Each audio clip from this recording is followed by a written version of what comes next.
तुम्हाला सांगतो एक गंमत. पोळी आणि पुरीची धमाल जम्मत. घरी आले होते आमच्या खूप सारे पाहुणे. स्वागत त्यांचे झाले आनंदाने. जेवणाची तर चंगळच होती. आईने पदार्थ बनवले किती. श्रीखंड, पुरी, भाजी बटाट्याची आम्हा मुलांच्या खूप आवडीची. चटणी, कोशिंबिरी, बासुंदी, लोणचे. प्रश्न मला पडला, आज काय काम पोळीचे. आम्हा मुलांची पंगत मांडली.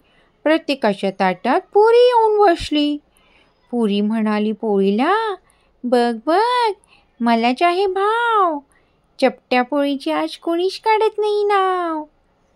पोळी समजावत म्हणाली, अगं तू असते तेलकट, पण भाव मिळाला म्हणून होऊ नकोस गर्विष्ठ. ऐकेल ती पुरी कसली, टुम्म टुम्म फुगली. गोल गरगर शैरभैर धावत नाचत सुटली.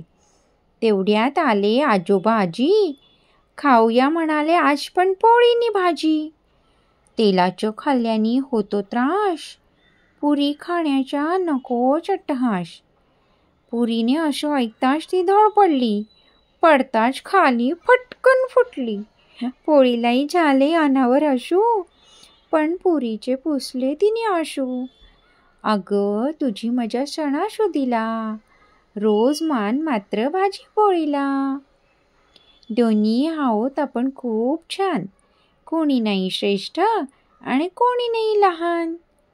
पुरीला तिची चूक उमगली, पोळीच्या कुशीत जाऊन बसली.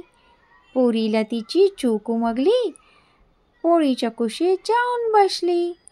अशी झाली आमच्या घरची गंमत. पोळी आणि पुरीची रंगली धमाल जम्मत. पोळी आणि पुरीची रंगली धमाल जम्मत.